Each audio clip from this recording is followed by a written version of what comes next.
get back up when we fall. We'll try again.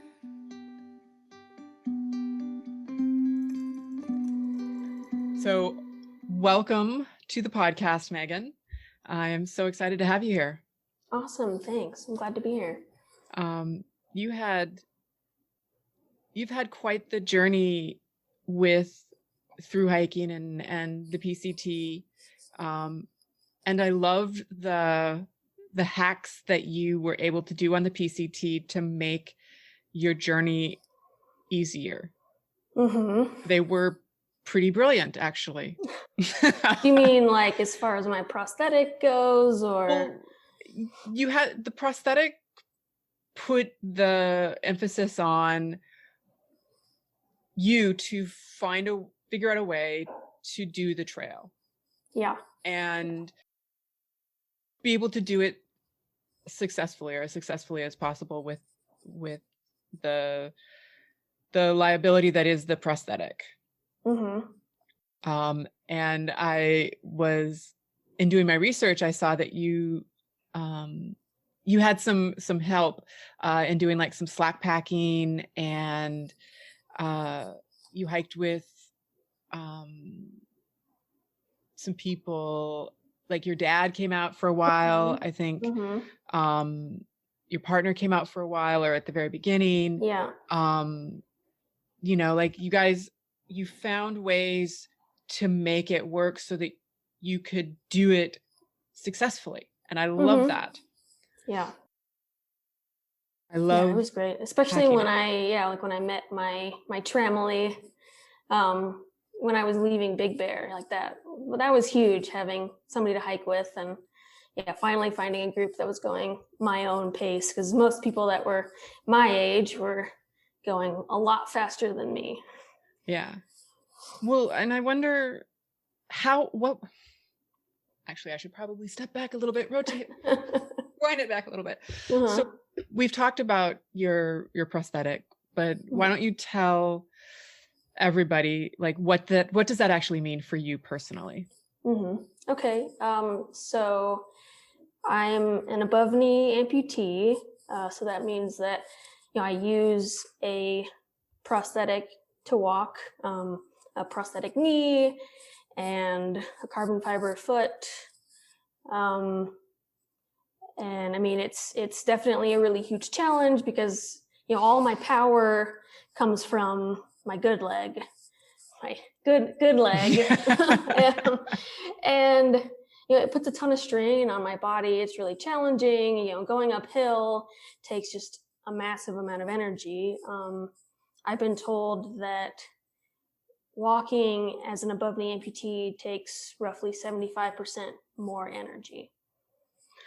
Now, why is that? Like, what is the process for you with that prosthetic? I mean, the prosthetic, it'll bend with me when I need it to bend and all of that. But I mean, like I said, all of that forward momentum is coming from me. And I'm creating enough to, be able to have enough momentum to take my weight all the way over on my prosthetic. So like, I'm also, not only, taking my weight over on one leg, but I'm also pushing so that I get over on the prosthetic side as well. So it's like working twice as hard to, just for me to take a step on the prosthetic side. I think of how hard it is just to take a step in general. Yeah, I mean, the trail's challenging enough as it is. Yeah, it's no walk in the park. No, not at all. But you got there, like, when did you decide that you wanted to do it, or what was that process for you? Okay, so I started section hiking the Appalachian Trail with my dad when I was 12. Nice. And I met through hikers on the trail, and that's when I decided that I wanted to through hike. But then when I was 19, I was hit on my motorcycle, had to have my leg amputated, and I thought, well, there's no way I can do that. I mean, as a brand new amputee, it was really hard just to walk in general.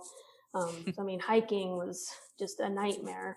But it wasn't, I mean, it was several years later, but, I still, I still loved to hike.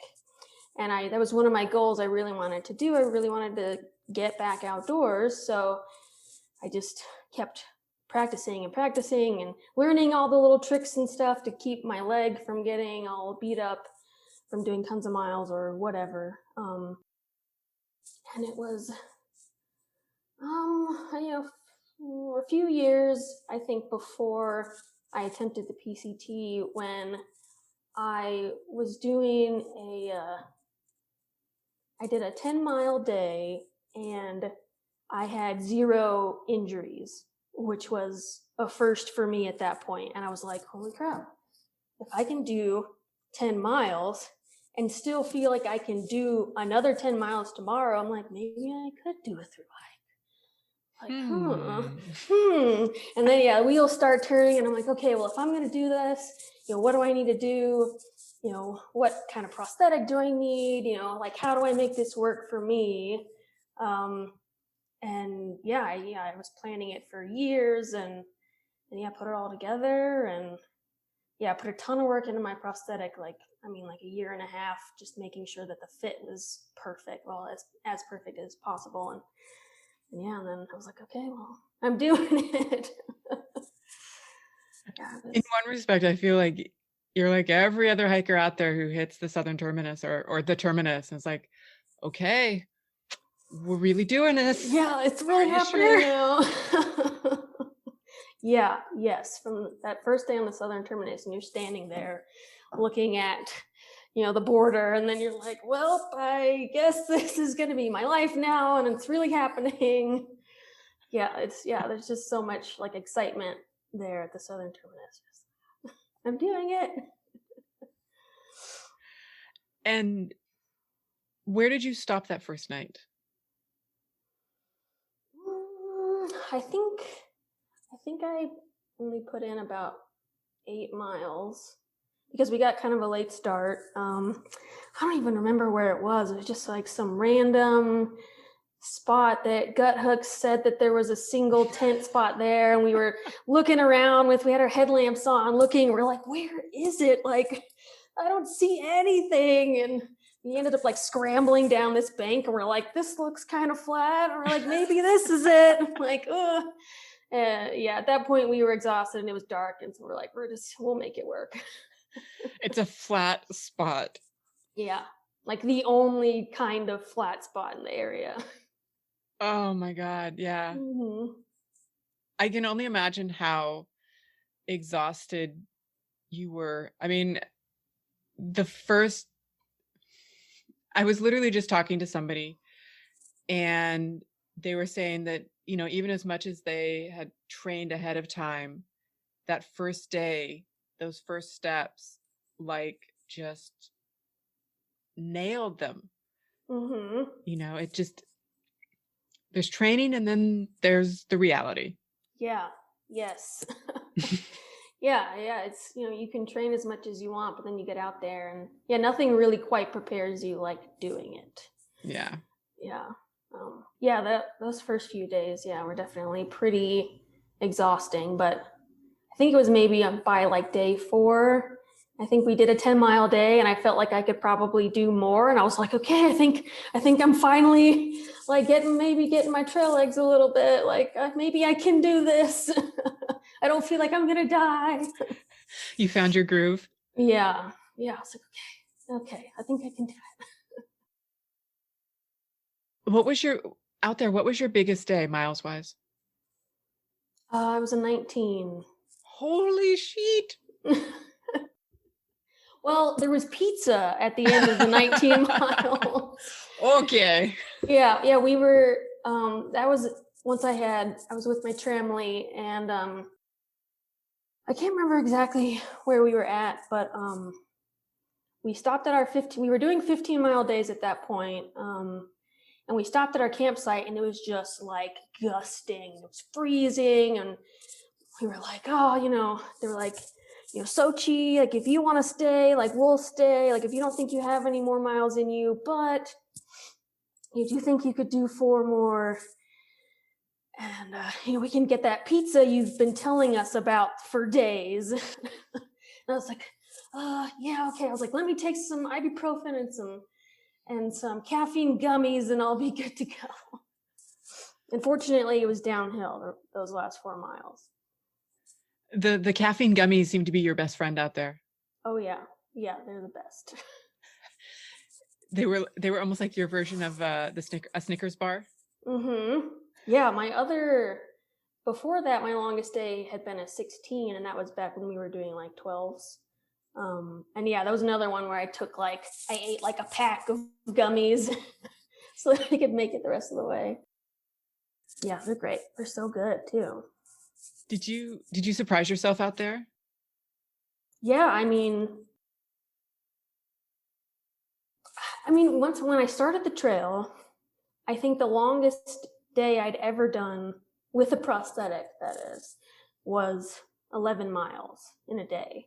So yeah, once I started regularly doing more than that and then doing 15s, like pretty much anything past 11 was, the longest hike I'd ever done. Or, even when we hit the 50-mile mark, I was like, well, this is the longest I've ever hiked in a single trip before. Like there were so many just milestones and yeah, like it was awesome. You definitely proving to myself what I was capable of, because, I wasn't sure. I was like, well, I know I can do 10 miles and I don't know if I can keep doing this day after day, but yeah, getting out there and doing it. And yeah, it was really surprising, and it was really great for me as an amputee and great for my self-esteem as an athlete to see that, I was capable of doing that with a prosthetic. Could you feel your body getting stronger? Or were you just doing the miles and seeing them accumulate? No, I definitely felt my body getting stronger. Especially when we'd get like 9 miles in by lunchtime. Crank them off. I was like, yeah, we just knock them out. We're good. Take a nice break. In doing that, did you ever reflect back on the first day of 8 miles, or that initial kind of 10 miles was your limit and that kind of stuff? And you're like, mm-hmm. Wow. Yeah, I was keeping a journal and, making regular posts on Instagram and yeah, it was easy to look back. It's especially days when I was struggling to, do my 15-mile day or whatever. And it's like, well, wait a second. There was a time not that long ago where you couldn't even walk, the 13 miles that you're at now. So, I had to keep reminding myself of that because I was always like, it's gotta be better. I gotta do more. And yeah. So it was definitely really good reminders. Yeah. Well, and I think particularly for you, because you come from an athletic background in general. Your trail name Sochi, you came by, honestly is probably the wrong word, but you'd earned that the old fashioned way, basically. Mm-hmm. Yeah. In 2014, I competed in the Sochi Paralympics. And yeah, I've always been a bit of an athlete. Grew up running races with my dad and backpacking and playing soccer and stuff like that. So yeah, getting back to doing all that stuff again after losing my leg was, pretty critical. I think I'd be in a pretty dark place if I weren't able to get back out into the outdoors. Was it nice having your dad out there with you for a while? It was and it wasn't. It was great to have a companion, mm-hmm. And somebody that, wants to be there for you and wants to help you and motivate you and do anything that you need, they're there for you. That was great. But, there were other times where I felt like my dad pushed me a little bit more than I wanted to. And I mean, personally, I like to sleep. And Amen. and he's like, oh yeah, let's get up at 6 tomorrow and we can get to here by this time. And I'm like, Dad, I just want to sleep. Your journey, your adventure got co-opted. Yeah, a little bit. Yeah, and I mean, being Dad, and he's always been, the trip leader. So I feel like he kind of went into dad the leader mode. And I was like, wait a second, this is my trip. This was I my choose, dream. yeah, what we're doing. But overall, yeah, it was good. And I was sad to see him go. Now, from the southern terminus up to Big Bear, did you hike alone at all, or okay, you did. Okay. Yeah, it wasn't that long. I think it was only like a week that I was, or a week or two that I was by myself. Because yeah, my partner was there for the first week, and then my dad joined me somewhere. I can't remember, but yeah, my dad hopped in there like a week or so later, and he was there for I think 2 weeks. So yeah, it was good. It was, yeah, and it's really nice to, when you're doing such a big thing, and a huge time commitment, like, yeah, it's nice to have family there, at least to kind of help get you going. Yeah. Well, and I think they also how did you hook up the slack packing? So it was, so my dad decided that one of the best things for me would be that after we got down to, I think it was I-10, that the next like 4 or 5 days would have been all uphill. He's like, well, that's so exhausting for you, Megan. I think that we should jump ahead into Big Bear, slack pack as much as we can, and then we'll go southbound from there back to I-10.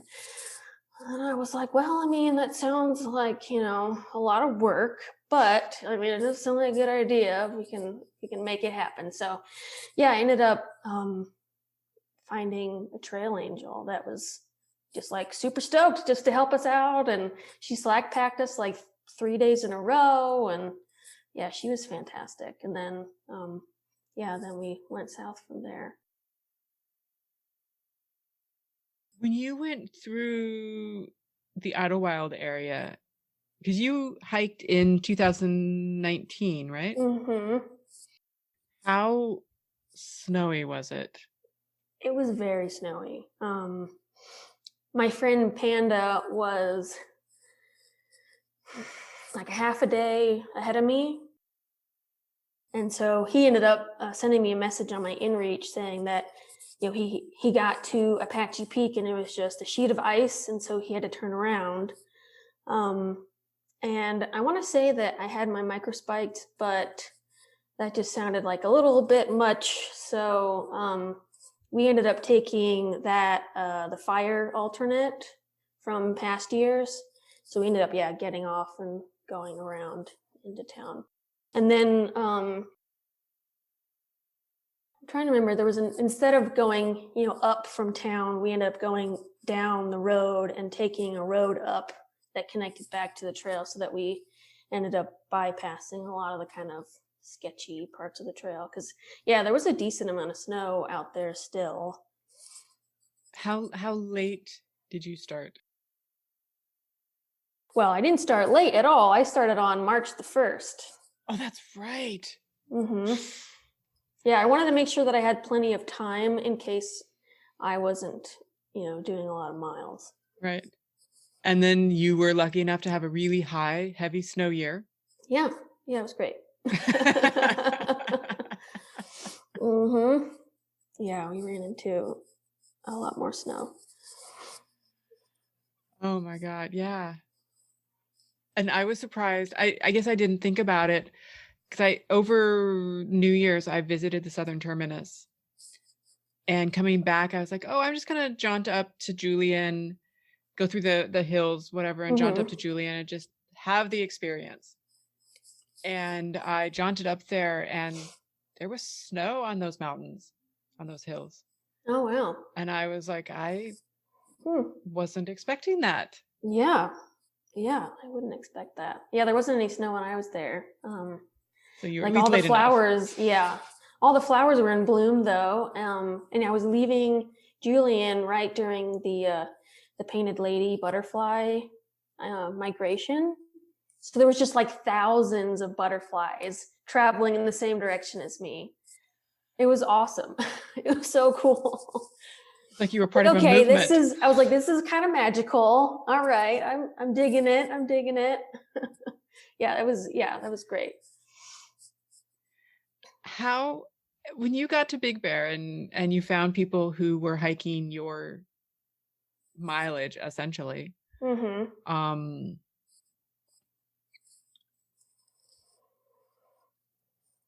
was it easy at that point? Like you were doing the higher miles, they were doing the same kind of mileage, or they were expecting the same kind of mileage. Was it surprising for you? I mean, because I think it feels like you kind of had that impression in your head that everybody's going to be doing these big, huge miles. Yeah. And that people weren't going to be going that speed. Yeah. I definitely was very nervous that I wasn't going to find anybody going my pace. And I mean, if I had met them right away, like they would have been going faster than me, but basically they caught up to me. And at that point I was able to do more miles. But, that first week, I remember joking with my partner that, I was just going to have to hold out to meet my group of older people, and that they were going to be my kind of people and going my speed. And that is exactly what happened, actually. I was the youngest person in the group by over a decade. Oh, wow. But they were great. They were great people, and perfect speed. It was great. Something in looking at your feed, because you created a feed on Instagram that was specifically for your hike. And I was going through that, and I mean, grant you, I don't have any reason to think about what you have to worry about with a prosthetic and that kind of thing. But I was so fascinated to hear and to learn more about how your prosthetic worked, like the weight bearing issues of it and overheating. Like yes. overheating. What is that? It was awful. Oh yeah. I contacted the manufacturer about that. I was like, this is a problem. Yeah. As soon as we were like getting into the Mojave, and it was just, I mean, it was still, early enough in the year where it really wasn't that hot, but I mean, it was hot enough for my leg to overheat, especially if I was going downhill. It was kind of in the middle of the day. I was using a mechanical knee so that I didn't have to charge it, because typically I use a microprocessor knee that has batteries and all this stuff, and I have a backcountry charger, but it adds a lot of weight to my setup. So this really great organization, Wiggle Your Toes, donated the knee. Yeah, they donated the knee to me, and that's what I was using. And you have to put, a certain amount of weight on it for the resistance to engage. So when you're going downhill, it doesn't just collapse. And when it would overheat, it would act like it needed more weight. And sometimes I wouldn't put enough weight on it, so it would just collapse and I would eat it and wipe out. Yeah, I was terrified that I was going to fall down the mountain, and it was scary, and it was very frustrating. And actually, No ID, who was a member of my family, she would actually, because a lot of times she'd walk with me, or I'd catch up to her because she was taking a million pictures. and when my leg was overheating, like she'd pull out her extra water and she would spray down my leg with it to cool it down. So yeah, we'd carry like an extra liter of leg water that we would use to cool my leg.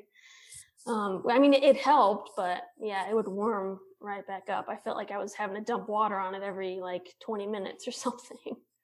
The overheating or the warming back up was literally just from the air temperature from the. Part of it was air temperature, and I think what also contributed was, I guess, kind of like the friction from riding the hydraulic down.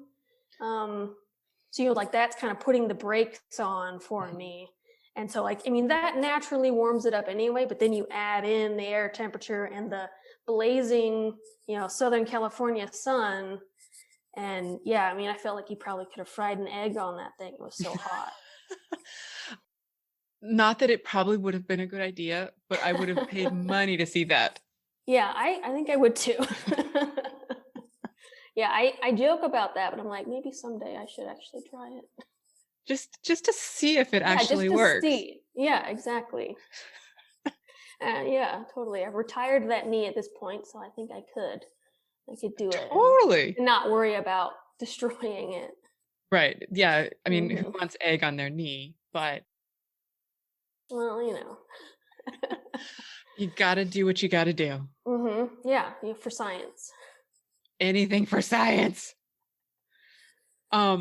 Well, and also, like, because as you were saying, because I was also reading, but you were carrying batteries. Speaking of science, you were carrying some batteries with you, right?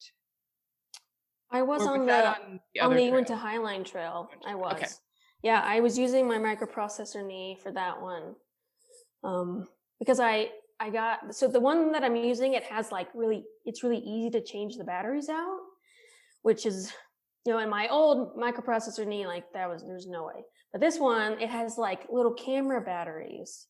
Oh, nice. Yeah, actually, here. Just pull it out. So this is the little battery. Yeah. And so I contacted the manufacturer and I was like, can I have more of these? They were like, well, how many do you want? I was like, 8. And they did. They mailed them to me, and they had originally told me to expect to get like 7 miles per battery, and the rep was like, oh yeah, you can get 7 miles out of this battery. And I was like, 7 miles? I'm like, that's nothing. I would need like 2 batteries a day. But I actually was consistently getting 12 to 13. So.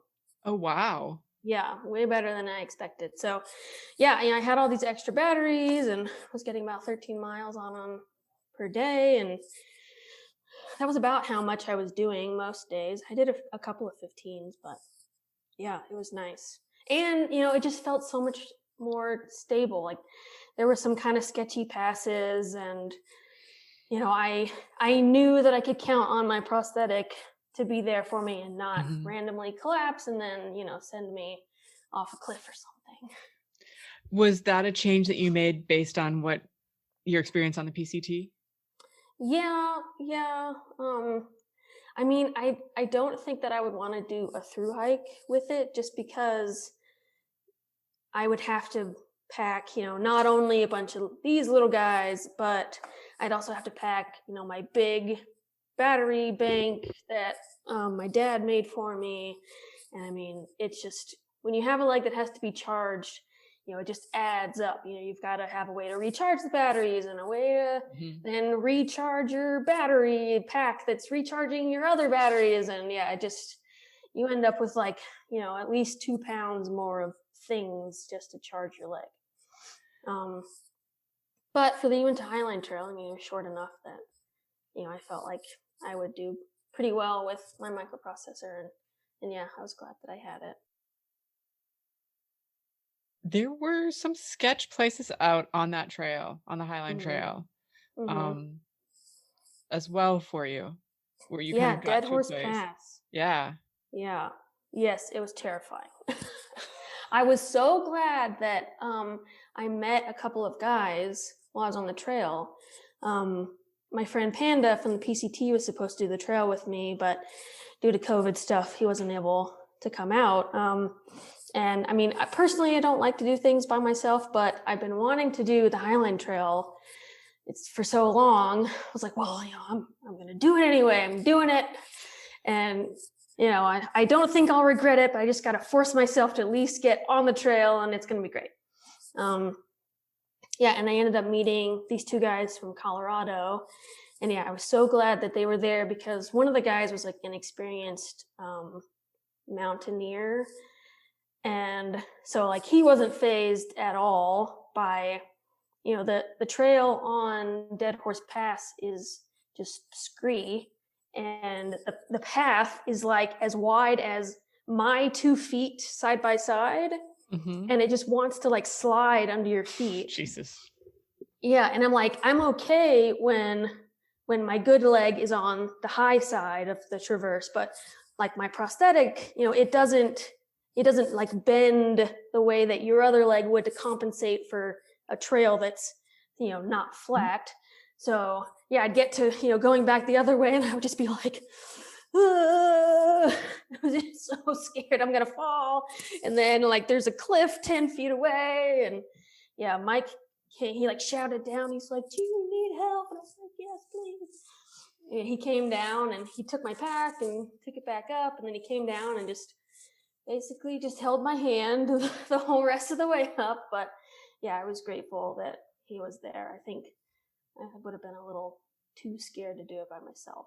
Or I would have waited for somebody else to come along at least. Well, it sounds like you had two concerns going on. I mean, there is the fact that the trail wasn't flat, Mm-hmm. but you're also talking about scree, which is just shale loose. So you step on it and it will just slide. And that's hard enough doing it with two solid legs under you. But there was a little section where I stopped because it was just loose. Like there was, I don't know, like 5 feet section that didn't really have a trail. It was just loose scree. And like I'd take a step out with my right foot just to try to like see if I could kind of pack it down a little bit, and it would just slide. And I'd put, I'd put my trekking pole out, and it would just send a cascade of rocks down. And I was like, okay, I'm this is too scary. And Mike held my hand across that, and it was fine. But, I don't like it. Not a fan. Finished the trail. Yeah, that was the only sketchy part, and the rest was great. Honestly, it was easier than the PCT. Like it was nice, really great trail. I would recommend it. When you say easier than the PCT, what do you mean? Well, I mean, like there wasn't so much sustained uphill. Like, it was kind of like flat or gradual, and then you'd go, up and over the pass, and then back to kind of, little ups and downs or whatever. You're like, that might be a little something, but it wasn't like, a full day of climbing over a mountain like you did on the PCT, I feel like every other day. So it was nice. It was a great trip. I'd do it again. As long as there's somebody to hold my hand on, I was gonna say, Dead Horse Pass. That's the only contingency. So for you, the most difficult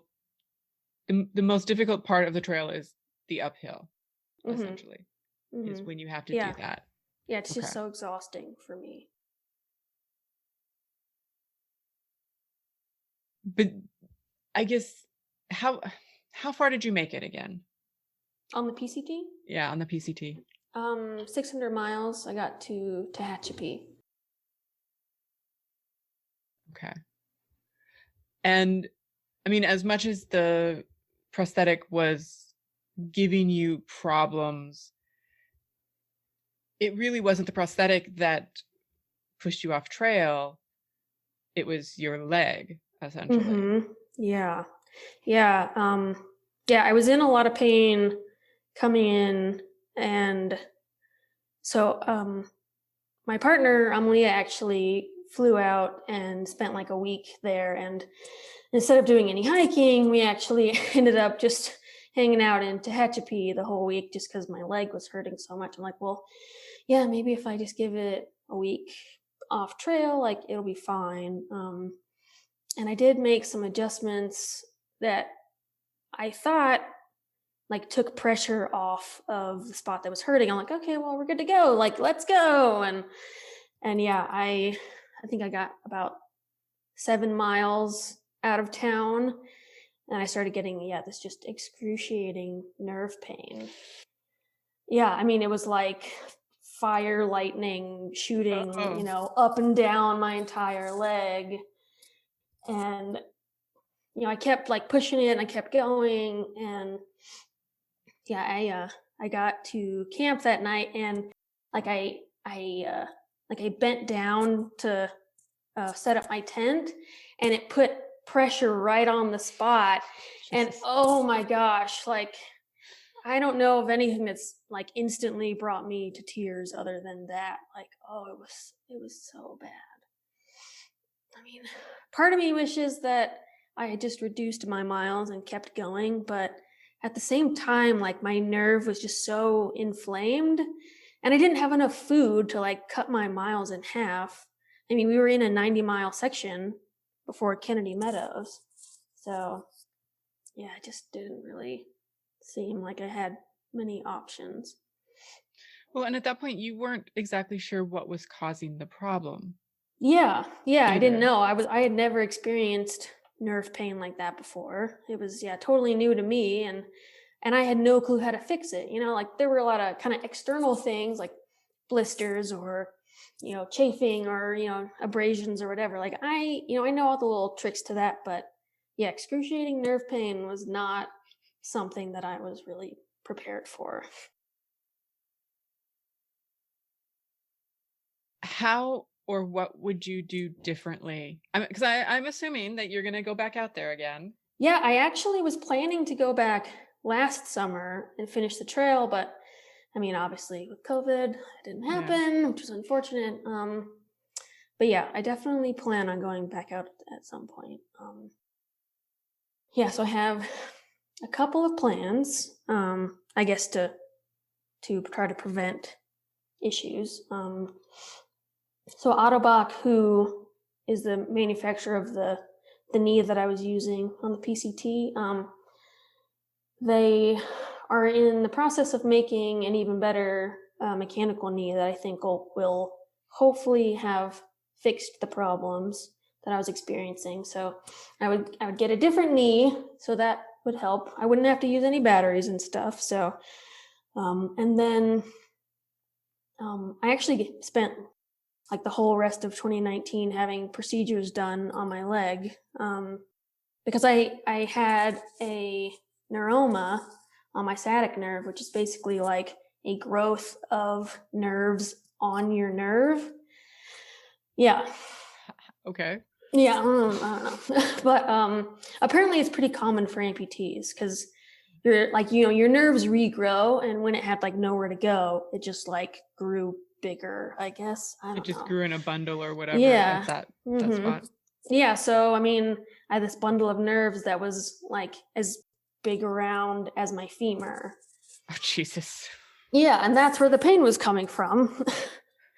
So I had a bunch of procedures to try to kill those nerves, and tried out some different medications and stuff. So, and I recently got a cream that is pretty fantastic for pain and stuff like that. So do tell. Is this a CBD type of thing, or? No, actually it's not.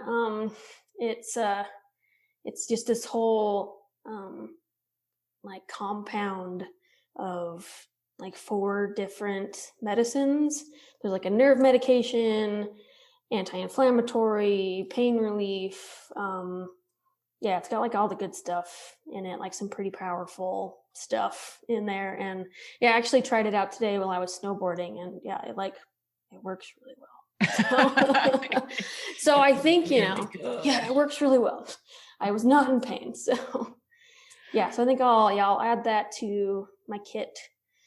I have a whole like little baggie of my leg maintenance stuff. I'm sure. yeah, so I add that to the kit and hopefully have a new knee, and I think I'll be in a little bit better shape, hopefully. And if I'm still having nerve pain, I could get something prescribed that I know works for me. Right. Well, and you were also having issues, if I'm remembering correctly, with the end of your leg bottoming out, I think is what you were calling it. Mm-hmm. Yeah. In the socket, essentially. Mm-hmm. Yeah. Yeah, my weight was fluctuating a lot. Or I guess kind of like the volume of my leg was fluctuating a lot. Because like if I was hot, it would swell, and if I was cold, it would shrink significantly. Yeah, I think, and so they make what's called socks that you pull over your residual limb to take up space. Mm-hmm. And yeah, I think at one point I was wearing like 5 socks. Jesus. I'm assuming your residual leg limb was very cold at that moment. It was very cold at that moment. Yeah, it was a cold section. But I would take the cold over the heat any day. Well, the cold, it sounds like you could, easily maybe a relative term, but you had the ability to work with that. Mm-hmm. Whereas the heat, you were kind of, screwed. Yeah. And initially when I was feeling that pain in my leg, I thought that it was because I was bottoming out. Because of the location of the pain, I was like, oh, well, that's, in my experience, that's what it's been. And so, yeah, I kept thinking, oh, I'm just bottoming out, and I was always trying to fix it. And yeah, that turned out to not be the case. But yeah, the section when I was cold, yeah, I was bottoming out and I had to wear a bajillion socks. But yeah, once it was hot, I was dealing with sweat, like my limbs sweating and my liner getting like a pool of sweat in the bottom. It was gross. But it's like my prosthetic is held on by friction. So I have a liner that is silicone, and so like that, the friction holds that onto my limb. But if you add, liquid into it, I now don't have the friction. So like it's kind of working its way off. So yeah, so I'd have to stop and dry it out. And yeah, like I got to the point where I would just walk until it was uncomfortable. It might feel weird. It might feel like my leg's half off, but if it doesn't hurt yet, I'm going to keep going. Cause yeah, it was just some of those days, man, it was like every 30 minutes I would have to dump the sweat out of my liner.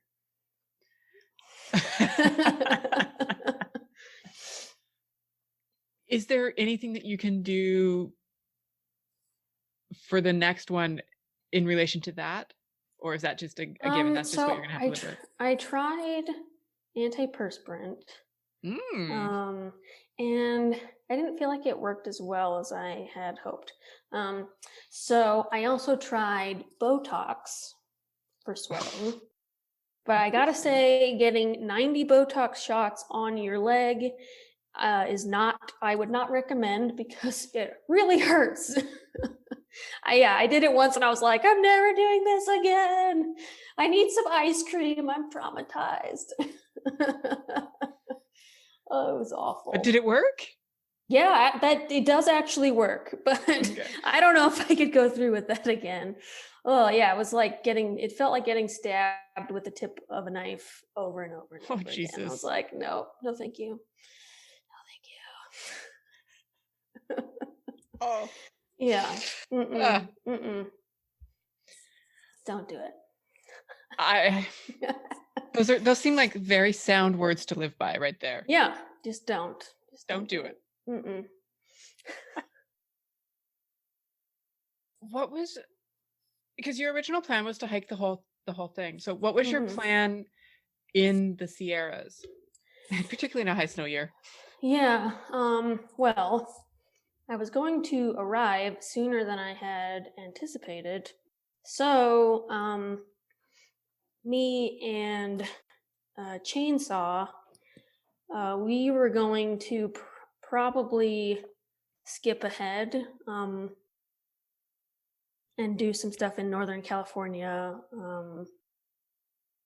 that were in some of the lower elevations. Like it looked like there were some sections that didn't have any snow on them. And Steady actually ended up just going straight through the Sierras with a couple of Norwegians that were super snow experienced. So that was great. Oh, nice. Good for him. But I mean, knowing, how I feel on snowy passes and unsure footing, like, yeah, it's just kind of terrifying for me. And just knowing how much slower I am in the snow, like, yeah, it would have been just grueling. So yeah, the plan had been to skip ahead, go through Northern California, and then come back to the Sierras. And hit it when there's no snow or minimal snow. Yeah.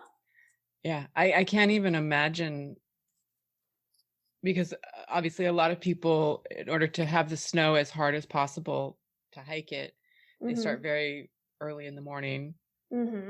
Yeah. And then and it does help, definitely. In the snow that we did encounter, yeah. In the morning, your microspikes work fantastically when the snow is frozen or it's just ice. But yeah, once it gets slushy, yeah, it sucks. Well, and you had posted something about post-holing. Yeah, I was just only thinking imagine about how much that. fun that was. Yeah, well, fortunately, the patch of snow wasn't that long, but yeah, I was hiking along with no ID, and at the exact same time, we both post-holed like up to our thigh. And so we're both just stuck, and we just both start giggling, and like I look back and she's like floundering in the snow and I'm stuck in the snow, and it was just, I don't know. Fortunately, we were just able to laugh about it. It was just hilarious. And yeah, we climbed out of the snow and fortunately didn't post-hole that bad again, but yeah, I think if I had to do that for miles and miles and miles, yeah, it wouldn't be so funny, but but yeah, it was in that moment. It was pretty hilarious. Yeah, at the best of times, post-holing isn't fun. I can only imagine, particularly if the leg that post-holes is your prosthetic. Like it's actually better because really? Yeah, because I can just bend my knee and stand on top and step out of it, where I can't step out of something with my prosthetic. So it actually, it was my prosthetic that went like up to the thigh. And yeah, also I think if it were my right leg that went down, like I probably would just like topple over. Probably would be even more comical. What were you most concerned about going out there initially? I think I was really concerned about being alone, and then also just being alone the entire time.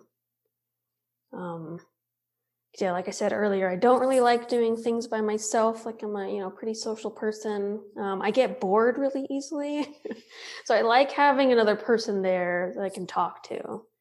Yeah, and especially in the beginning of the trail, after my partner left, whenever I would see other people on the trail, it was always two people together and like they're chit-chatting, and I'm like, oh, they're having such a great time and I'm by myself. Yeah, I think that like really got into my head that like second week on trail when I was by myself. And I mean, there were days when I didn't see anybody. So yeah, it was a little isolating. Yeah, it was because it was so early. Yeah, it was isolating and lonely, and I've also learned that if I don't eat enough snacks, I get a little overly emotional. So yeah, I learned, you got to eat snacks all day long, and then you can walk further and not cry about it. When did the hiker hunger hit you?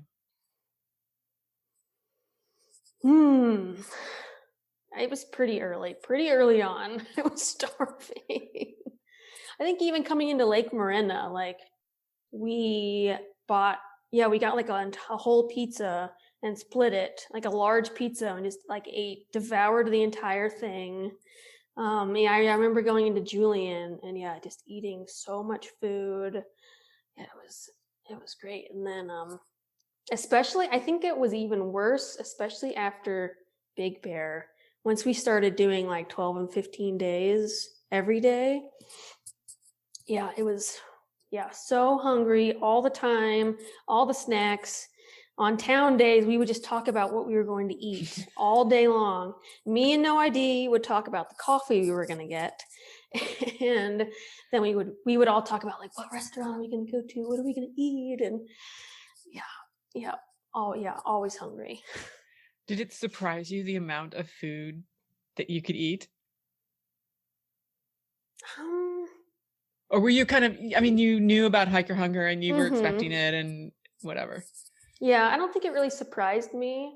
I don't know, especially when the only thing you're thinking about is food. When you go in and just eat literally everything, you're like, well, no surprise, I've been thinking about food all day long. So, but like salad, surprisingly, like we, at least me and No ID, we would like crave vegetables. Especially on that 19-mile day and there's pizza at the end, we were talking about also ordering side salads, and like we were most stoked about the salad. And when we were eating the salad, we're like, it's just like a regular house salad. We're like, this is the best salad I've ever eaten.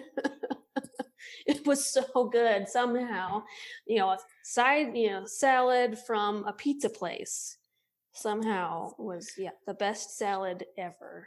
Not on the scale of gourmet, really low down there. Yes, it was not anything to write home about, but we were like, oh my gosh, this is amazing. What were you generally eating out there?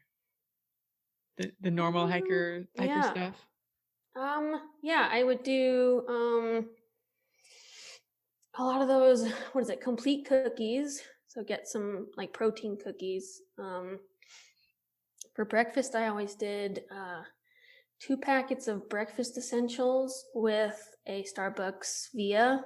So like a little mocha. It was delicious. And I'd have it cold because I love iced coffee. So, and then that usually, was your coffee. Yeah, that was my coffee. It was great. It had vitamins in it. It was good for you coffee. Yeah. And Cliff Bar for breakfast. Because I didn't want to spend the time to cook for breakfast or lunch. I'm not like a huge cheese person regularly, but I pretty much always had a string cheese. I would like crave string cheese, so I always had them. And sometimes jerky, but a lot of times it was a little heavier than I wanted to carry. A lot of bars. For dinner, I would usually do, I'd usually bring like one like dehydrated backpacker meal, because then I would eat that the first day and then I would reuse the bag to like cook all my other stuff in. So I do like ramen and mac and cheese and pasta sides and stuff like that. Though I did in my box, I put together this little kit of tom kha soup, if you're familiar. It's like a Thai coconut soup. And I found this on Amazon, a packet of like condensed soup. It was just like a paste. Mm-hmm. And then like dried coconut milk and dehydrated veggies. And I just like put it all in a little baggie, and you just add water and you have like an instant coconut soup. And that was one that I really loved. I also would send myself Thai tea packages, which is another one of my favorites. So it was another like just add water Thai tea, and like that I would drink that like almost every night. It was like my treat. For a day completed? Yeah, you got to have your Thai tea, finish the day. Yeah. I could totally see you basically just coming, because I've heard people dub things, a coffee break or whatever. So, you could have your Thai tea break or your Thai tea chaser, basically. Yeah. Yes, they're so good. Yeah, it was definitely a little treat to have my Thai tea. I was like, yes, I'm getting my box is coming. There's gonna be more Thai tea. Now, did you have a stove with you, or did you just do cold soaking? No, I had a stove. Okay. Yeah, I definitely like to have a hot meal in the evening. It's just kind of like a morale boost. Yeah. And on those cold days, it's really nice.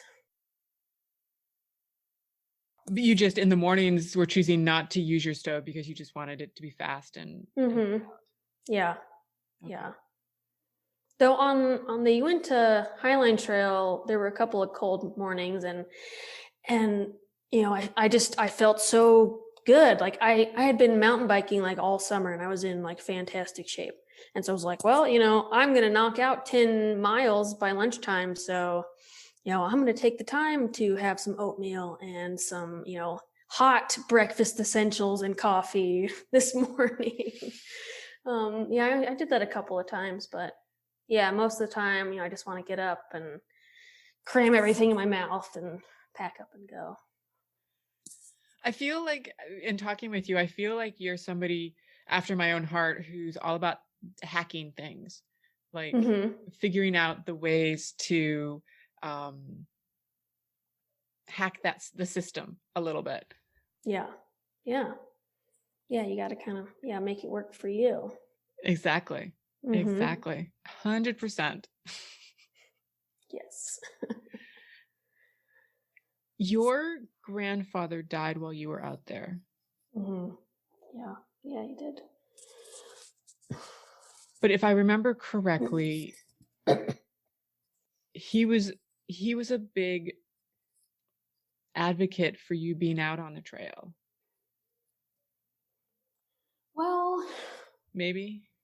Yeah, well, he was suffering from Alzheimer's. Got it. So, yeah, I mean, he had been gone mentally for a while, but I mean, before when he was in good health, I mean, like he loved to hear from me and hear about my adventures and stuff like that. And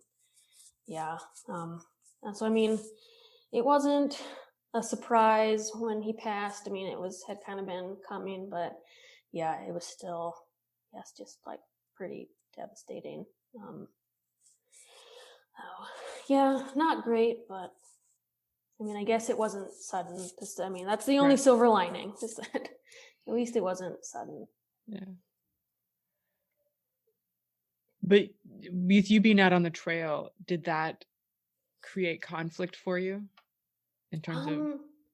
Yeah, because I mean, I was like, well, I got to go to the funeral.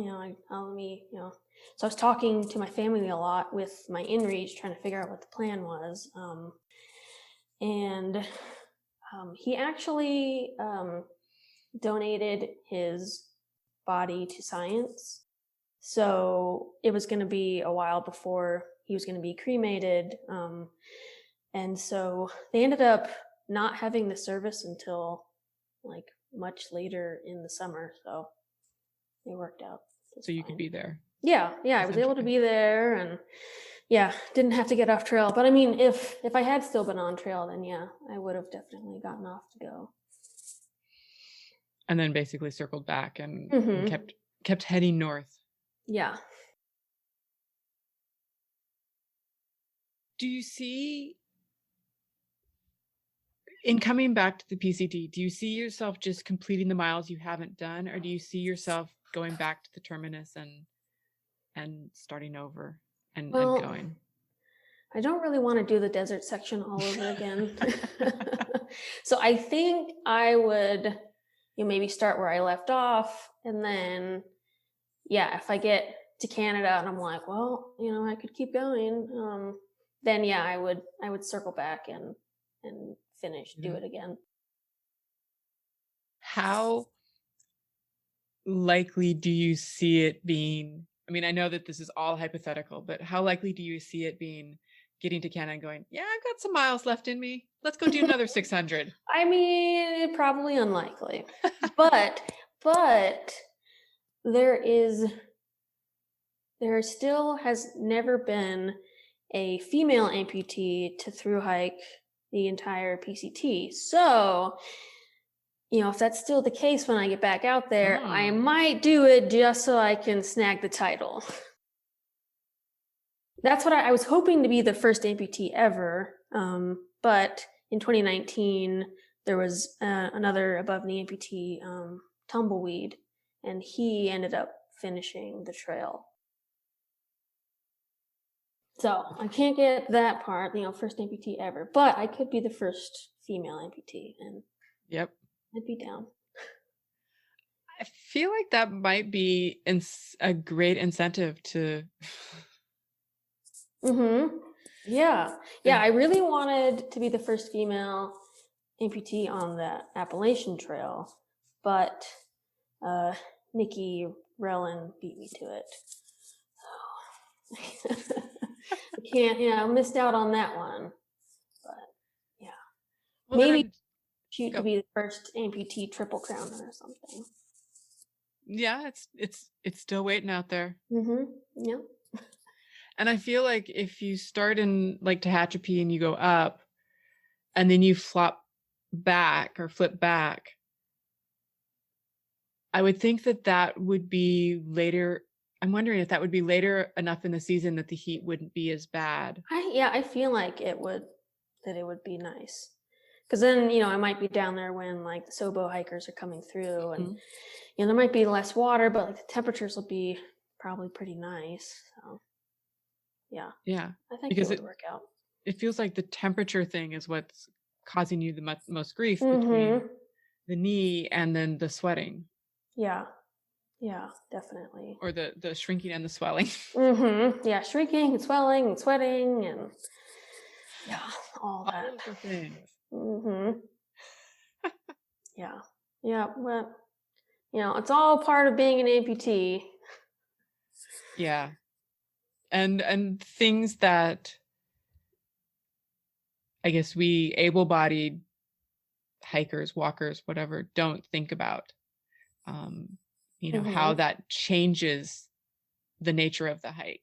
Yeah.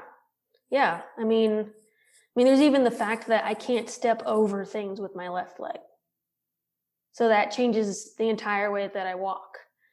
And I'm always, now that I've been, hiking and backpacking for years as an amputee, I mean, it was actually my 10-year ampuversary when I was on the PCT. I actually kind of like subconsciously now just plot a path, a route through the entire trail. It's like, I'm going to put a little more effort so that my leg will swing over this rock, or that rock's too big, so I'm going to swing my leg around the rock. And I just that's constantly going through my head through every step. So basically the knee bends, but it can't lift and bend, or okay. So you basically get kind of like the swing of the leg, but you don't get a whole up and swing or up and over even. So it makes things a little complicated, a little bit different way of thinking about how you walk. Yeah. And how your steps get you to certain obstacles. Yeah, I actually count my steps, or I can now look at a thing and I can immediately adjust my stride so that I will be on the correct leg to, step down from a thing or over a thing. I just automatically, all that is going through my head the whole time. That's pretty amazing. Like, you're basically doing it automatically, but your brain is calculating all of that. It's like a NASA scientist. It's like All of the degrees and the distance and the time and all of it. Mm-hmm. Well, I mean, before I hit the trail, I was a rocket scientist. So For there's real? that. Yeah, for real. Yes. Yeah. I was working on rocket motors. Yeah, and then I quit my job. So ex-rocket scientist. That's pretty awesome, actually. You know, it was a lot more paperwork than I expected. But, you know, when you're working on something that is billions of dollars, you got to make sure it's perfect. And you're sending something or someone into space. Mm-hmm. Yep. Yeah, both. Some programs, were sending stuff like satellites up, and others were being designed for astronauts. That's amazing. So your brain already naturally thinks that way. Yeah, basically. I guess. So it basically a repurpose. Mm-hmm. Yeah. Doing all these little calculations. It's like that meme where the lady, you see all the equations. Uh-huh. That's just my brain just going, yes, if we adjust our stride just so, we'll step perfectly over the rock or, down the thing or whatever. And, the timing will be perfect if you just tweak it like just this much. Yep. Yeah. Exactly. Mm-hmm. Oh my gosh. You at one point, I'm trying to remember where it was, but you had to call for rescue at one point. Mm-hmm. It was in Big Bear. Big Bear. Outside of Big Bear, yeah. Because of the snow, right? Mm-hmm. Yeah. Man, it's kind of like, I feel like I knew better. It's like I live in Utah and I'm used to the snow, traveling in snow. And my dad, and I grew up in Alabama, and my dad still lives in Alabama. But he was with me at the time, and, he's in, dad the leader mode. And we're like, everyone told us, oh yeah, the snow is only like, a third or no, it was only like a mile long section of snow. Like it's totally fine. But it's like we got through the first section of snow and it was still frozen. So yeah, it was fine. It was a little scary just because it was kind of exposed, but like, our microspikes were working well. But then we got into the second bit of snow, and at this point it's like 1 p.m. and it's getting hot. And as we were heading in, I said, I'm worried that the snow is going to get too soft and that it's going to be dangerous. And I don't know if my dad didn't hear me. He may have not been, because I think I was being probably a little too passive. But, he's like, well, it's not that much further. Like, we're almost done, and then there's no more snow. Like, let's just knock it out. And I was like, okay, yeah, let's do it. And yeah, it was just quickly turning into slush. And, I was super sketched out because, I'm not getting very good footing. The entire traverse on this side of this mountain was with prosthetic side on the high side. So I'm already unstable as it is. And then you throw in snow, and you throw in snow that's turning into slush. It was not great. So like my dad was actually like packing down a path for me the entire way. So it was very slow going. But it made it easier for me. It's safer for me. But yeah, we got to the point that the trail was just getting worse and worse and slushier, and he just like couldn't really pack down a trail for me anymore. And then at one point he fell and he slid down, and there were sections, we were on the side of a mountain, and there were spots that were, if you fell, like there's no catching you. And we weren't expecting snow in this section. Like I had looked up a bunch of maps off of NOAA and all this stuff, and it didn't show any snow in that area. I was like, okay, we'll be fine. Like we'll pack the microspikes just in case. Thank God. Yeah, thank God. Ugh, that would have been a nightmare. Yeah, so he fell and he broke his trekking pole. And the trail weirdly like did this number.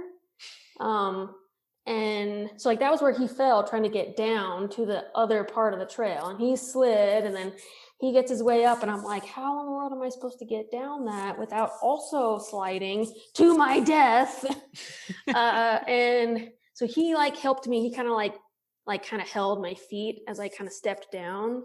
And like we made it and we kept going, and then it wasn't that much further where he fell again. And the only thing that saved him was a log.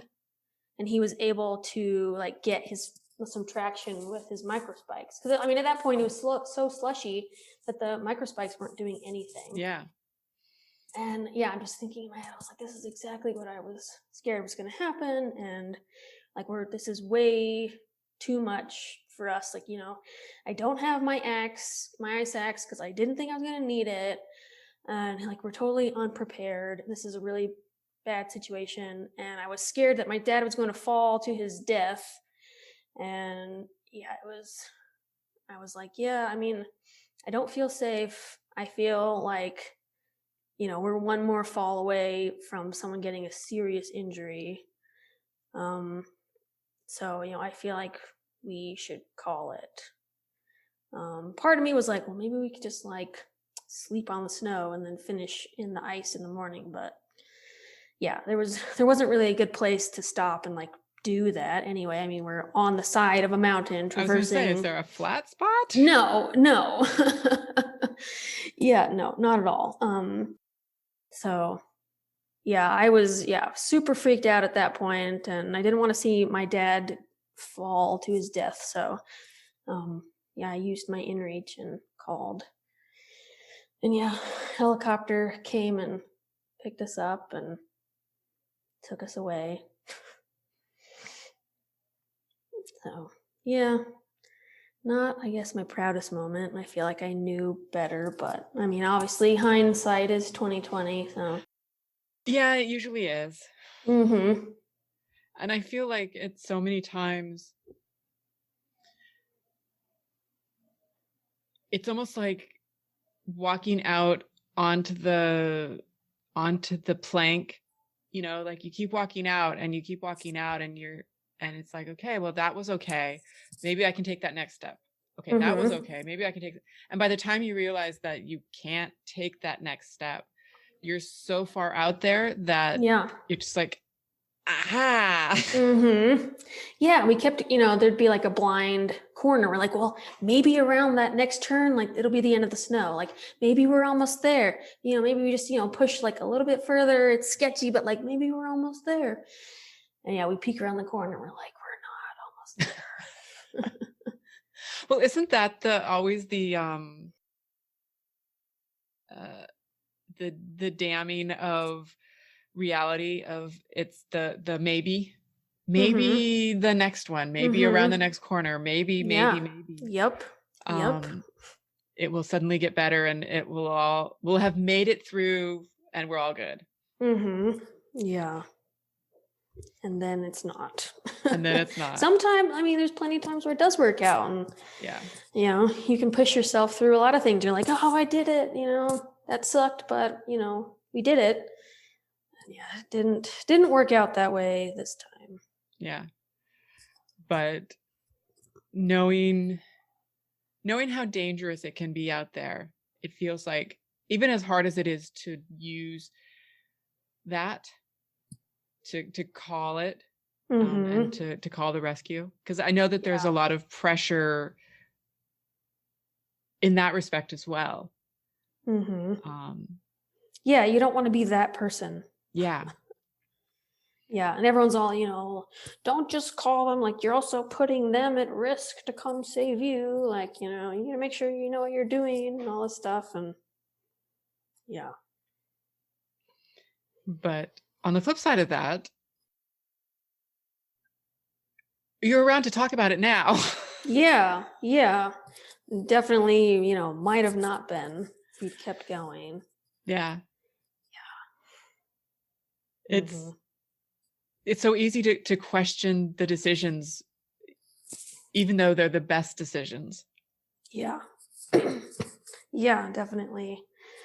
Yeah, it's kind of like, wounded pride, you don't want to be that person, but yeah, it's like in that moment, all you can imagine is I might die, my dad might die, and I don't want anybody to die, so I think we need some help. Like we're a bit over our head, and yeah, if it weren't now 3 p.m, we probably would have been fine, but yeah, it was too hot. That mile or whatever of snow was longer and took longer than originally expected. Yeah. Yep.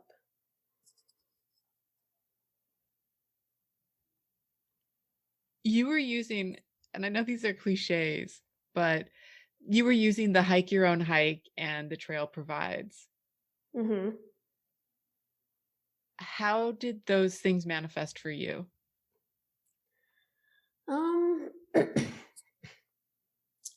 Well, I think,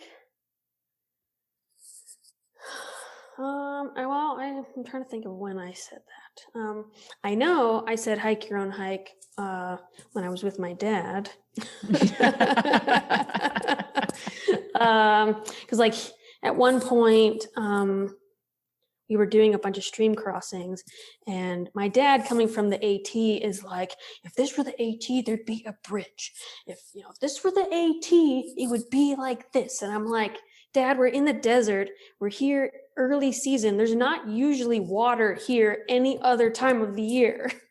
I'm not going to be a bridge here.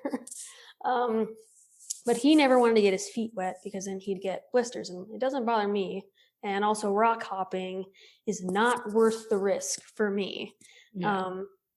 But I was like, well, I'll give it a try. Like if I don't have to get my feet wet, I'm down with that too. And then so I'd help my dad find a good crossing, and then I would start to cross with him, and then I'd be like, this is too sketchy, and I had to bushwhack to get here, and then I end up in the water anyway because it's safer for me. And I'm like, I should have just crossed and said, go find your own spot. And then go hike your own hike. Yeah. Yeah, and other times when, I was trying to keep up with somebody, then it was just like a little too much for me. I had to kind of remind myself that, I did need to hike my own hike and not just try to keep up with everyone just for the sake of not being alone. And that's a big pressure out there. Either you find a group of people that you gel with, and so pushing yourself beyond what you should be doing to keep up with them. Yeah. Or getting into the opposite of that, which is the sort of the anti people type of thing.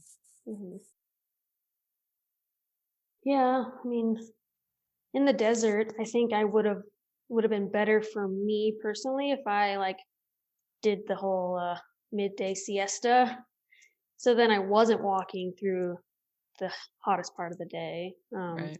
Yeah, getting up earlier, taking a siesta for a few hours and then finishing in the early evening, I think would have been a better move for me. But nobody else in my group was stopping, so I was going to keep going. But yeah, I think next time, knowing what I know and how much the heat really affects me, yeah, I think, in that regard, definitely need to hike my own hike. You live and learn. Yeah, definitely. How did the trail provide for you? Well, so on the last day that my partner was there, the plan was to slack pack a little bit. I was going to drop my pack off at a spot where there was just a really short side trail to get to the road. So she was going to drive me down the road. I was going to stash my pack somewhere, and then she'd drive me back 6 miles, and I'd hop on the trail. Well, we get to that spot, and there's a trail angel. And he's like, oh yeah, hop in my car, like warm up, like you can leave your pack here. Like I've got snacks, I've got all this stuff. And it actually, it snowed. It had snowed that night. So, and there were like, crazy wind. It was freezing. I think it was like maybe 30 or 20. It was either in the upper 20s or 30. I think it was like a high of 30 that day. And it was really windy. So yeah, I left my pack with him, and then I did my little slack pack, and I got back and I warmed up in his car, and I had some of his food, and I got my pack back, and of course it was safe. And then I left my spork in his car. Oops. Yeah, but when I got to Scissors Crossing, his daughter came down and brought me my spork and bought me dinner, which was pretty great. So maybe it was a, what would that be, I guess? You unconsciously outthought the situation and yeah, created additional trail magic. Yeah, exactly. And there was another time that we got to a water cache, and there was a beer literally with my name on it. What? Yeah. There was a guy that I had met.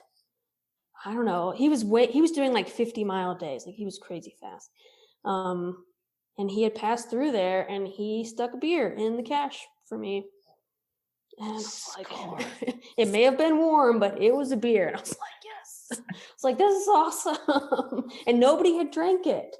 So that was another awesome thing. Even better. Respecting the name. Yeah, I don't even know how long it had been in there. Like days, I think, at that point. So that was pretty cool. That was pretty cool. That is cool. Mm-hmm. There's a story that you tell in your feed about a rattlesnake. Or actually, I guess there ended up being 2 rattlesnakes. Yeah. Yes. That is just hysterical. And I love the, so I'll let you tell the story, but I love the ending where it's, and why it's you that decides to go first. That just made me laugh. Yeah. So we were somewhere in the desert. It was a super hot day. And we were getting to like the only water source for miles. And it was literally just around the corner, like literally. And Chainsaw was ahead. He was at the water. And me and No ID were walking up, and I think she was in front of me, and she's walking along, and all of a sudden, and she goes, well, like, I think there was some cursing. She jumps back, and of course, since she like moved really fast, the snake coils up, ready to strike. It's like, oh no, it's freaked out, and so she like kind of freezes, and I'm like, let's back up, like let's maybe it'll chill out, and then it'll go away. Well, it was a very hot day, and the snakes were in the shade because they didn't want to be in the sun. So yeah, once it calmed down, instead of, we were also kind of like sort of on a shelf. So like it was kind of wall here, drop off here, trail. And this was all in the sun except for like a tiny bit of shade on the side. And so yeah, the snake chills out, but instead of slithering like away, it just goes up the trail through the shade. And we're like, no. And I'm just like screaming at it and yelling at it. I'm just yelling, get off the trail, get off the trail. I'm just like, I'm getting so mad at it. I'm like, I want the damn water. And Chainsaw comes around, and he was like, well, why are you being a trail Nazi? What's going on? And I was like, there's a snake. And then we look over, like right next to us, and there's another rattlesnake that's just like taking a nap, like right there. We're like, oh, there's another one. And And so like me and No Idea are like, what are we gonna do? What do we do? It's not going anywhere. It doesn't want to get in the sun. She's like, well, you have the advantage. Like, it's on your left side. She's like, you have a leg shield. Like, you're right. Yeah, yeah, okay. Yeah, if it strikes you, it might get my left leg instead, and it'll be okay. Okay, I'm gonna do it. And then I just like power walk through. I was like, and it, starts rattling again, but like it didn't do anything. And I was like, okay. I was like, okay. And No Id's like, where, how did you do it? Like, where did you walk exactly? And I was like, I just walked as far to the edge as I could and just as fast as I could. And it was okay. And she's like, okay. And then she walks across and I'm like, oh, yeah, we did it. And yeah, and then we went and had water, and Chainsaw was like, what in the world? Like, what?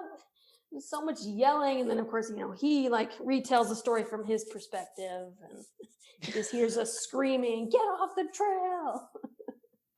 Oh, man, I can only imagine what he thought from that perspective, hearing you guys yelling. Yeah, I would have been like, what in the world is going on? You wouldn't expect rattlesnakes. No, not generally. No. But I can only imagine the adrenaline crash that you had after that. Yeah, I was pretty much done after that. Yeah, we sat at the water source for a while and ate a lot and cameled up on water, because I don't think there was any more water for until sometime the next day. And yeah, I remember like the next 3 miles sucking. That's all I remember. Why were they sucking? Just because it was hot and I was tired. I was ready to be at camp. Yeah, I was having a lot of leg issues at that point because of the heat, and that was also the first day that the pain started.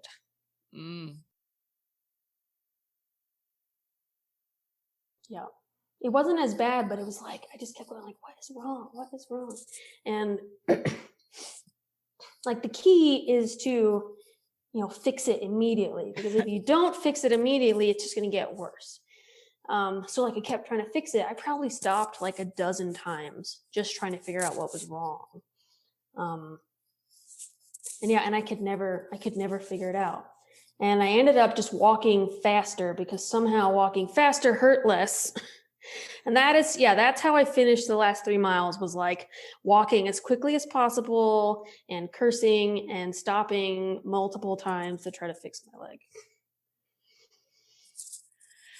And I think that applies to literally any uncomfortableness or friction or anything like that on the trail. Like, stop when it starts to hurt. Mm-hmm. And adjust or fix it, versus believe that it's somehow magically going to go away. Yeah, it doesn't. It does not. Yeah, you got to fix it immediately. Yeah, just like if you were getting blisters on your feet, it's the same thing for my leg. Mm-hmm. It's bearing all the weight, so yeah, got to fix it immediately. Plus, with it being encased in silicone, it doesn't really get a lot of air, so it takes even longer to heal. Yeah. So I mean, like I got a blister on, I think, sometime during the first week, and I think it took like a week or two to heal. Like, it wasn't even that bad, but. So you got a blister on your leg, basically, or in the area that would have been within the cup. Mm-hmm. Wow. Yeah. Yeah. Hey. Yep. Mm-hmm. Yeah, it's tough, but it wasn't, I don't know. All that stuff you kind of forget about now. You're like, you just remember, all the good times, and you don't remember the blisters and all that stuff. And yeah. Well, I guess it's also a little bit like, you got them, you had the issues with your leg and all of that, which showed you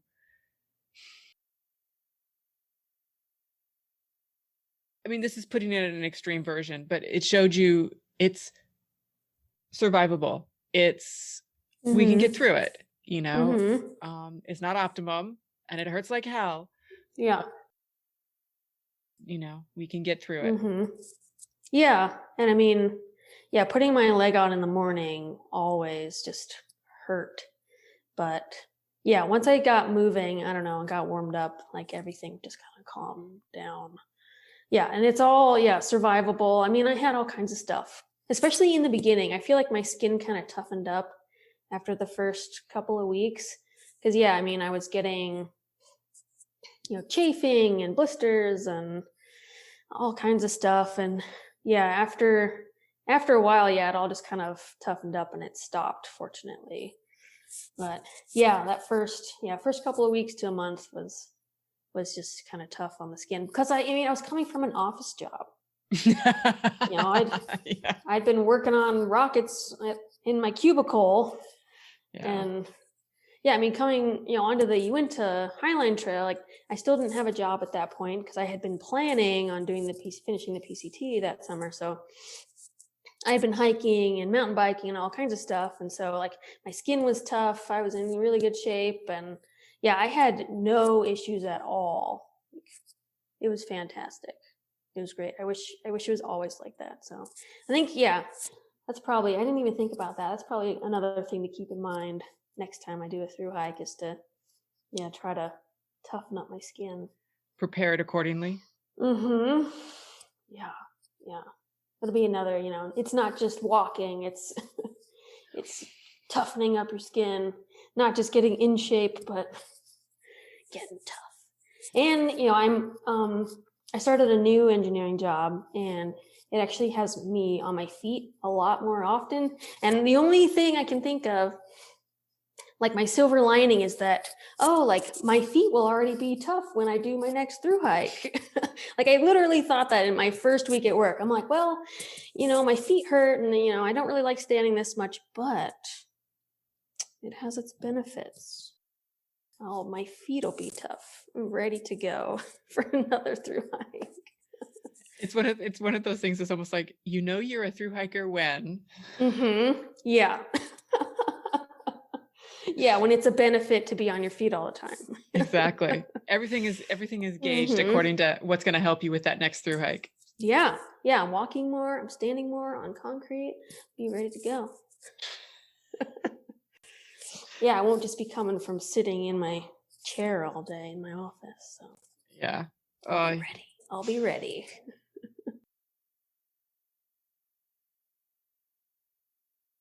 Oh my God. Okay. A dog. Sorry. You had a post out there about, and this is, I just was laughing so hard at this, nature's roller. And I saw it, I'm like, it's pretty brilliant, but it's hysterical. Yeah, it's, I think, something that only thru hikers would appreciate. Because, I told that story to other people when I got home and they were like, okay. I'm like, no, it was really funny. Like, you don't understand. Seriously, you don't understand. We've been out on trail for, almost 2 months at this point. And we were sitting at a picnic table and there were pine cones and Chainsaw took his shoes off and he just started rolling out his feet on the pine cone. And he was like, you try this out. This is actually really nice. So then we're like passing this pine cone around under the table and like rolling our feet out. And we're like, oh yeah, this is really nice. Yeah. We're like, yeah, it's nature's roller. Roll your feet out. And he actually took the pine cone with him. And then we played with it some more at camp that night. I was like, I'm sure you could find another pine cone, but like this was the pine cone, apparently. The perfect pine cone for the job, I guess. I don't know. Did you end up, not necessarily with that pine cone, but did you end up using nature's roller again going forward, other pine cones type of thing? Yeah, we definitely did. It was, like I said, it was surprisingly really nice. you just roll your arch out, and it's got little knobbies on it. Like, it's surprisingly really nice. I don't think it's anything that I would do in real life, but when your feet hurt, you got to use what you can. Desperate times. Yeah, exactly. Is there anything that we haven't talked about that we should? I don't know. I mean, we could talk about, I have a few trips planned for the summer. Oh, do tell. Not anything really long, just because with my new job, I don't know how much time I can take off. But I'm planning on doing a trip in the Wind River Range. Oh, beautiful. Yes. Yeah, it's been on my bucket list for years, I think, since I moved to Utah. So I'm finally doing it, and I don't care. Like, I have friends that are lined up to go, but if they bail on me, I'm still doing it because it's going to be awesome. And I don't know when I'll get the chance again. And then I'm going to do a trip through the Sawtooth Mountains in Idaho. I was looking up some pictures, and I was like, okay, this is awesome. This is legit. And a friend of mine is moving to Canada. She's like my new backpacking buddy, and she's moving. How rude. I know. She's like always down. She's like, yeah, you want to go backpacking? Like, anytime, girl, just hit me up. And I'm like, yes. And yeah, we did some trips last summer, and I took her to one of my favorite spots in the Uintas, which is Red Castle. That was the one where I realized that I could probably do through hike. And yeah, so we're going to do the Sawtooths together. And she's never done a trip, I think, longer than 3 days. And I realized pretty recently that I think she assumed that we never went into town when we were through hiking. And I was like, yeah, I was like, she's like, well, I've never done, she's like, well, how long were you out there? It was like 2 months. And she's like, oh man. And I'm like, we went into town. Like, we did 3 to 5 days, and then we went into town, and we took a shower, and we did our laundry, and we got more food. She's like, oh, I could do that. And I'm like, yeah, okay. It wasn't 2 months straight of walking. Come on, you got to shower sometime. She's like, yeah, okay, yeah, that doesn't sound so bad. So yeah, we're gonna do a little trip in the Sawtooths, and there's a little kind of lakeside resort, and I was like, well, we can finish at the lakeside resort, and we can take a shower and eat some food. Like, how does that sound? It'll be your longest trip, and it'll end with a shower. She's like, yeah, okay, yeah, I think this will be good. How long do you think that trip will be? Well, it depends on where we start from, but I think anywhere from 4 to 5 days. Okay. So I think it'll be nice. Yeah, and it looks beautiful out there. So maybe we'll hit up some hot springs on our way. I mean, there's a bunch, so might as well. It feels like they're calling you. I think I hear them. I do, yeah. And I'm the kind of person that once they decided they're going to do something, they start obsessing over it. So I, literally have and there's also a third trip that I'm doing, and I literally have all of them planned. One of them is for a friend who's just wanting to get into backpacking. So it's, it's a little bit easier, a little shorter. And yeah, I'm like, ooh, check out this, Darwin's video of, budget gear. Check this out. Ooh, have you watched Dixie's videos? And I'm like, oh yeah, here's what we're going to do. And I made a map, and I drew on it, and this is what we're doing each day. Oh yeah, I'm a hardcore planner. That was another thing with the PCT, was that I literally planned everything. And I knew in my head that it probably wasn't going to go how I planned.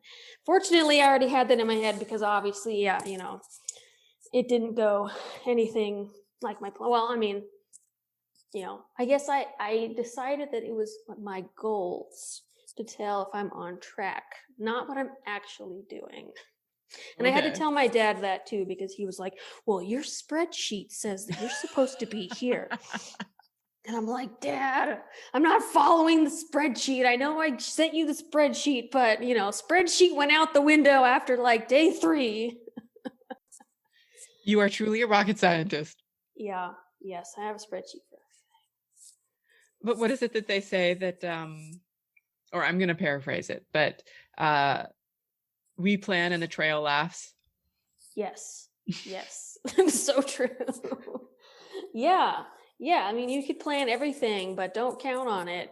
And if you were to try to, you're going to really frustrate yourself or, have a bad time if you really try to stick to like a super strict schedule. Like, yeah, you got to do what your body says you can do. And if your body says you're done, then you're done, even if you didn't make it to your plan. How easy was it for you on the trail to give yourself that grace? It was not easy. It was not at all. Especially when once I was hiking with people. But like when I was coming in to Scissors Crossing, I kept thinking, oh, like I'm almost there. And my body was like, you are done. This is your longest day that you've done so far. Like, you're done. And I'm like, no, we're almost there. We can have food. And yeah, it was a bad idea. It was bad. Like, I was hurting so bad. Oh, it was awful. Yeah. So I definitely, hike your own hike, I think, and listen to your body. My plan for next time. Words to live by. Yes. Yeah. Listen to your body, especially. And yeah, I think I, also need to mentally be prepared to, do significantly lower miles if I need to, and to not feel like I have to keep up with my friends because, if I'm constantly pushing it further, then I should be, at some point it's going to catch up to me. Yeah. And and maybe that's what happened. I was pushing it and it was hot. And yeah, my nerves in my leg just freaked out, got super inflamed. So, when the few days I pushed it on the Uinta Highline Trail, I noticed afterwards that nerve was getting like pretty worked up again. Certainly not as bad, like not even close to as bad, but I could feel it. And I think now I'm just kind of conscious of that. And I was like, oh man, if I were to do more than 100 miles, I probably should have some kind of plan in place for how I'm going to deal with that. I'm going to name this nerve for you. I'm going to call it your last nerve. My last nerve is acting up. We need a plan for my last nerve. Exactly. It's almost like that nerve bundle is your truth teller, your what is the word? Your honesty bar. So like if you're trying to push further than you should, or you're trying to hike faster than you should, or it's like that nerve bundle starts to flare up a little bit. And it's like, I don't think so. Nope. Don't do it. Exactly. Yes. Yeah, exactly. Yeah. Where can people find you to follow your continuing adventures, or if they have any questions for you? Yeah, so I post all of my through hiking stuff on Instagram. It's at PCT_amputee. And then my personal Instagram, I post other stuff and other adventures and maybe like little snapshots of the big trips and stuff. Or I'll post about hiking and mountain biking and snowboarding and stuff like that. Is at amputee_adventurer. Perfect. Are you going to put more YouTube videos out for these trips, or was that just so much work? So I was working with a production company actually when I was on the PCT, but they have all of the video. And I've been thinking about getting in touch and saying, well, who knows when I'll be on the PCT again. I would really like to make some video out of all that. Like, can I get it all back? I've thought about that. And then I did actually take video on the Uinta Highline Trail. It was, to be honest, really crappy video because I didn't really feel like it. And I also forgot my tripod. So that was a big part of it. I couldn't set up a good shot without my tripod. So I was like trying to like balance things on rocks, and it just never really worked out very well. And there are shots when like walking away and then like the camera falls over. It's also the BTS blooper reel. Those are important too. So I keep saying, well, I should try to make something out of it, even if it's not great. I should do something. I did take the time to take some video, so yeah, I should. Embrace the suck. Yeah. Yes. Yeah. Another good motto to live by, especially in those uphills. But that was another reason I was really hoping that Panda would come out to do the Highline Trail, because he is a professional videographer, photographer, and editor. And I was really hoping that he would handle all of it. Because he was like, oh yeah, we should go out and we'll make a, documentary. And I was like, yes. So I don't know. One of these days we'll get out with Panda and make some good videos. But yeah, I should motivate myself to post some more videos. And yeah, I would like to do some more kind of how-to stuff or like amputee tips or something like that. Because like all that stuff I had to learn from trial and error. And it took years. It took years to learn what worked. And of course, there's a lot of disclaimers like, well, this works for me. It might not work for you, but this is what I tried. These are the things I've done in the past that might work for you. Yeah, there's a lot of stuff, and especially getting ready for a thru hike. There's so many things to be prepared for, and even like going over like what's in my leg maintenance kit, and what's the stuff that I pack to help keep me comfortable on the trail. Like even like little stuff like that, I think would be really helpful to a lot of other amputees. 100%. I think that the idea of it feeling impossible is what holds people back from doing it, or even just maybe not doing even the whole trail, but doing section hikes or long section hikes or that kind of. Yeah. Even hiking, there's a lot. Most of the above knee amputees I know, like they hate hiking. They don't want to do it. They don't want to walk. And they're like, I can't believe you do that. And I'm like, it's great. I recommend it. But a lot of that too is about having a good socket fit. Like if your prosthetic's uncomfortable, like, yeah, you don't want to walk very far. Like I mentioned before, like I worked with my prosthetist for a year and a half. Oh, wow. My hiking socket. He has called me a pain in the butt more than once. But I was like, I'm going to be walking, 15 miles a day. Like it has to be as close to perfect as we can get it. We're now on backpacking socket version 2. Okay. We fixed some of the previous issues, and it still has some little tweaks. So these trips I have planned will be a pretty good test to see how it is. Hopefully, you're a pioneer. Issues. Yeah, knock on wood. Yeah. No, I think it would be so helpful and so wonderful for you. As we were kind of talking about earlier, like you have a rocket scientist brain and you love to hack things. Like, so you've worked out the system that was working for you, and sharing that system would potentially open the doors for other people to say, maybe this is possible. Yeah. Making my backpack or my backcountry charger, like it's custom made.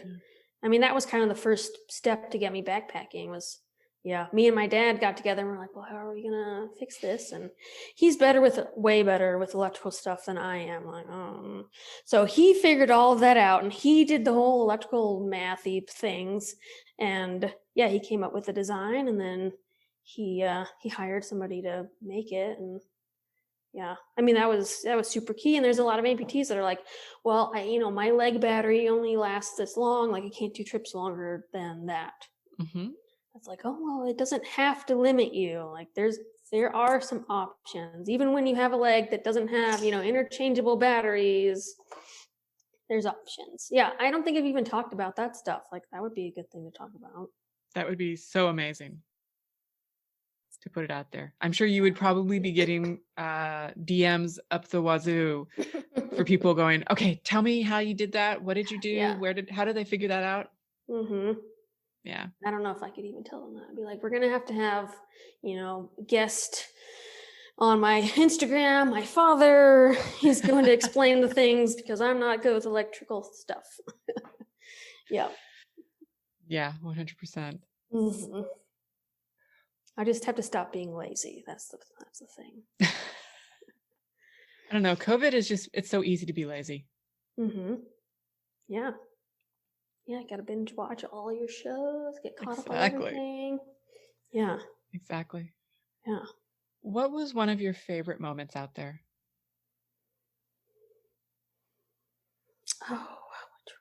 Oh, yes. So it was another pizza day. It was the first pizza day. So it was when we were coming out of, Deep Creek, which is past Big Bear, and it's beautiful. It's a beautiful area. I think it was like one of my favorite sections in the desert. And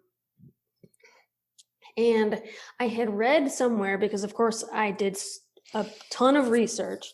I had read somewhere that at this particular road that we were going to be getting to, that you could get pizza delivered to the road.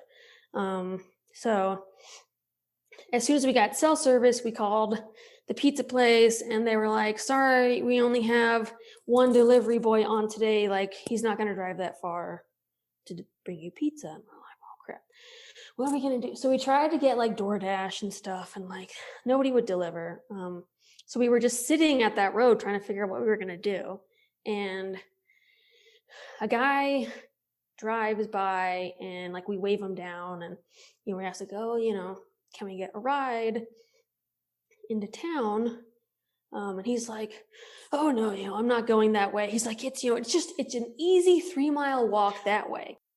We're like, oh, okay. And he drives away, and we're like, it's an easy 3 mile that way. It's only going to be 6 miles round trip. And we're just like ragging on this guy, like hardcore. We're like, I can't believe he said that. And then like 20 minutes later, he comes back, and he's like, I'm such an idiot. I'll give you guys a ride. He's like, I feel so bad. I'm sorry. And yeah, he gave us a ride to this bar that was just outside of town, which he told us served food. And we get there, and they totally don't serve food. But all of the locals were just getting in from like riding their dirt bikes and 4-wheelers and stuff. So like they were just like super stoked that we were there, and they were, talking to us. And there was another amputee there, and they were like, see, man, you can do it. And he's like, no, like I'm too old. And I was like, dude, you could totally do it. I'm like, you're a baloney amputee. Like, it's, way easier for you. Like, you can totally do it. Like, you have a paper cut in comparison to me, so you're fine. And they were talking to this lady, and we were like, yeah, we really wanted to get some pizza, but like they said that they won't even deliver pizza to here. And she's like, oh, my son is the delivery boy. Like, one sec.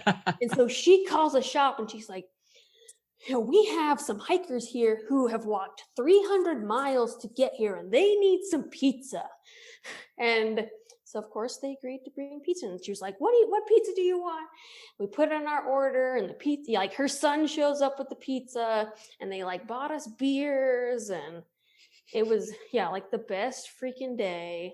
Like the locals were so hilarious and awesome, and they were like offering to like, oh, we'll host you at our house tonight, like if you want to come. And we all decided that, we wanted to hit the trail. So another one of the guys loaded us up in his giant, truck, and took us out on trail. And we were like kind of like half drunk, hiking the trail. I wouldn't really recommend it because like my stomach was bothering me a little bit, but but it was awesome. It was a great day. Like we night hiked to our destination, and the temperature was perfect. It was a beautiful day, and yeah, that was like it was my favorite day. It was everything that I imagined the PCT to be. You know, I had my friends with me. You know, everything just like magically worked out. We got pizza and beer, and everyone was laughing, and it was a great time. I'm like, that's the stuff that like you see on the YouTube videos that I feel like kind of romanticize the trail a little bit, but I was like, yes, this is what I was imagining. This is awesome. Now you're chasing that day. Yeah, it was so good. Yeah, more days like that. Yeah, it's awesome. More laughing, more friends. A bigger change to find a better way.